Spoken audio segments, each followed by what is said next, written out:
talk about that a little bit. Undefeated in the Pac-12. That's great. I don't know how long I'll be able to say that. So really good. Just to start the conference with a win at ASU, who's a very good team and a very good defensive team, I think that was a great test for us. So now what do you want to see against USC and UCLA? I want to see the same intensity, but I want to see a better start. So if the last two games, ASU and Santa Barbara, we haven't started out as strong as we were for the whole season before that. So I want to see us come out with a little bit more fire the first couple of minutes, not kind of get down and dig ourselves a hole, then come back.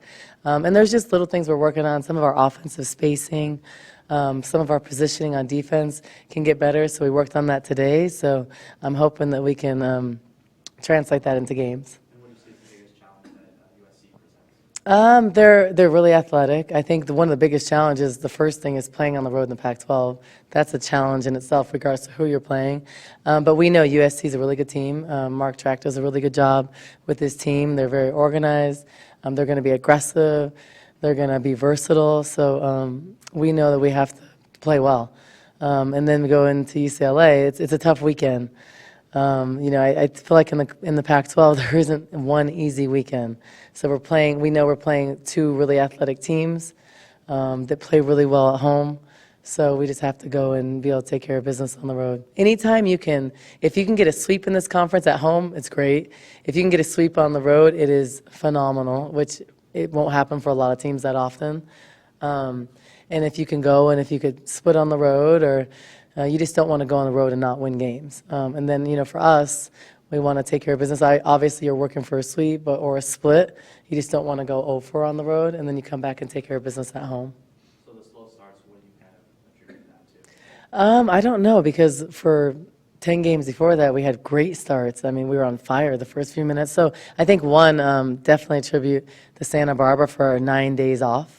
Don't know why I did that with scheduling, but so that was we were just rusty. I think so that was a disadvantage. And then I think at ASU, just everybody understanding the rivalry and just they jumped on us and they were really confident at home. So I think they just kind of punched first, but we always want to punch first in games, and on the road it's more important. When Ari came out with her second foul against ASU, Helena kind of stepped up.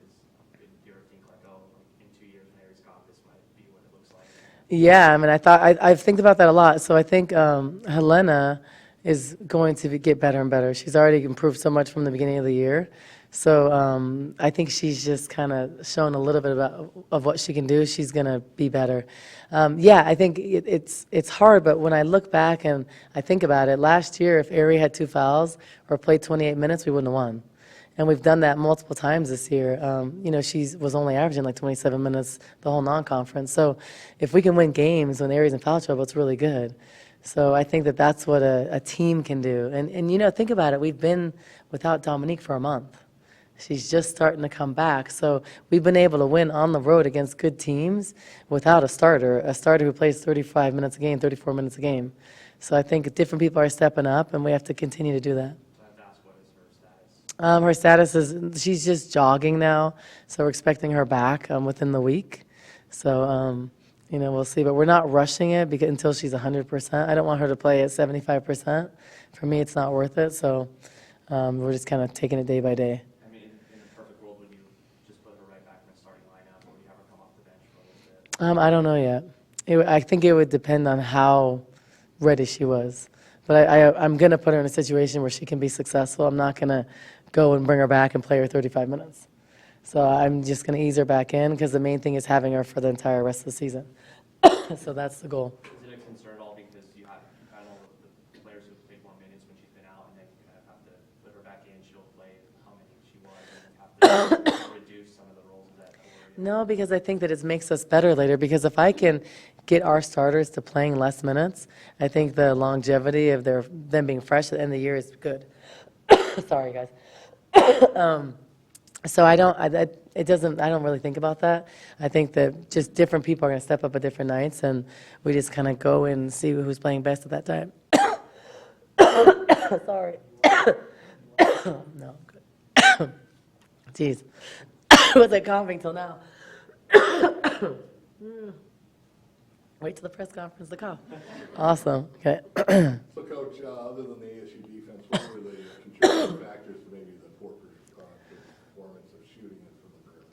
I think they're just a great defensive team that puts a lot of pressure on you. I think that our shooters got a little bit tight, and Helena and Sam stopped taking shots.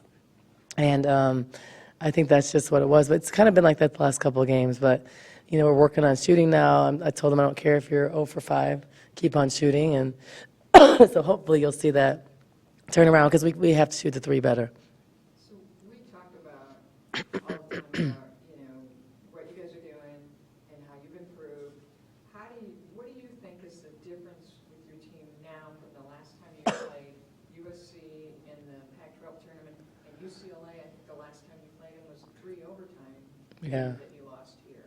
So how do you think that you've changed since then? Well, we're better. We're a better team. We don't rely. Sorry, guys. We don't rely so much just on Aerie having to do everything. I think we're better defensively. We have more depth. We have more length on the perimeter. And I think we're just more of a team this year, which I think makes us tougher. We still need to get 1 or 2 more people in double digits. We have to. But I think that'll come. I think, you know, Helena, Tara Mar, they're freshmen, they're coming into their own. And Cheval, I think Cheval is going to be huge. But it takes time. So I thought we played really, really well against USC in the Pac-12 tournament. But they're so different, so are we. They rely a lot on underclassmen. I think we have confidence right now. So we just have to kind of continue to do what we're doing. But I think that we're a better defensive team this year than we were last year. And, you know, I know you don't like to think so far ahead, but like on paper, if everything were to go as it should on paper, it looks like, you know, you're a ranked team and USC isn't, you should beat them. And then that would possibly set up a matchup of 2 undefeated teams at UCLA. Yeah, I haven't looked that far ahead. Yeah, that looks scary. No, I think that's fun. I think if we can go and handle business at USC, I think we've done a really good job because I think at this point the rankings really mean nothing because of the way our conference is. And I think it's also harder because you're the hunted instead of the one that's hunting. So I think that could be a great matchup. But I think that the first thing is we've got to be able to play against USC, play well, and feel good going into UCLA. And then it's going to be a battle. But, you know, the other great thing is UCLA also has to play ASU. So that's going to be a very physical game. That's going to be a tough game. So I think it's going to be interesting to see what happens. I really don't look ahead. But, yeah, I never even thought about that until you said it. But that would be a battle. And I think our players remember what it felt like to lose in 3 overtimes and to play 48 minutes. So I think that it's going to be, I think those are going to be great games. I think they're all pumped for it. Anything else for Coach? So you're 3 episodes into your podcast now. How's it come along? I haven't even heard all of them. I haven't heard the last one. It's good. I didn't think it, a lot of people have commented. I didn't really think that many people listen. So it's kind of funny. I'm like, oh, you listened too? It was fun.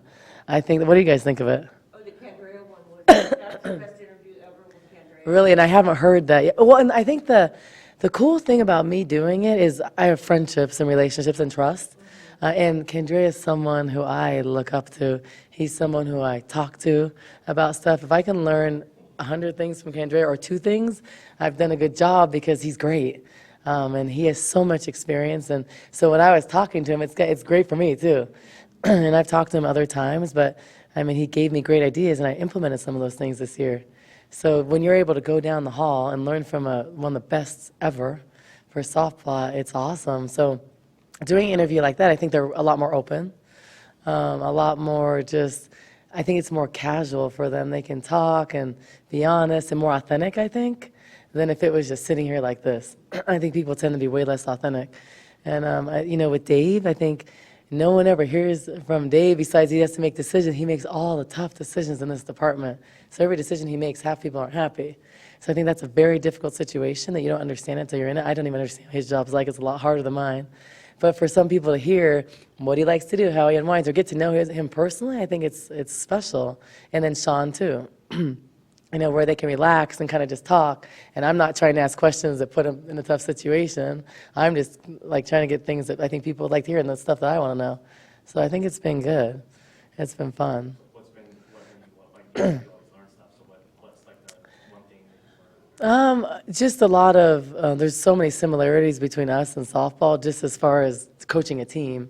And I really liked what I got from Candrea for earning the A. That was very helpful for us, and it was a challenge. And I got that from him. I talked to him before that podcast, obviously, and then more during the podcast, and it was a great idea. And he hadn't done that with every team. So I also talked about my team and the challenges and what I thought. And I think this generation of players is very entitled, and they expect a lot, and I don't think you're always that appreciative. So I think when you have to earn your A, first of all, you don't just get your gear.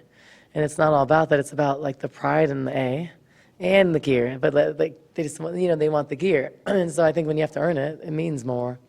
And it showed a lot, and it was difficult. And there was a lot of adversity with that. And there was a lot of people angry, and it's okay because a lot of people had to make changes. And so I think when you have to hear that and you're constant hearing constructive criticism, I think it's not easy. It's not easy to give. So we got better at giving it. It's not easy to receive. And as coaches, we couldn't get the A till we had 5 players. They tried to say at the beginning, don't get the A till we have all the team. I was like, no, because we can play with 5 players. But it's just it's a whole team thing, and it's very helpful. I think all of those things, I think earning the A, I think the program, I think Jeff Jansen coming, I think all of those things have helped our program. And like, you don't realize it till you see little victories. And you see little accountability things. You see little steps that are for it. The culture is great, but it's not where I need it to be. I think when you're a championship team, and the championship teams I've been on, it's the players really police each other, not just hold each other accountable. When I say hold someone accountable, but when they are able to say, hey, that's not what we do here. And they kind of check each other, and where we don't have to do it as much. That's great teams. That's the Spurs. That's the Lakers when they won championships. That's us at the Storm when we won a championship. The level before that is where we're at, where it's happening more. They're taking more ownership, but it's not clearly evident yet.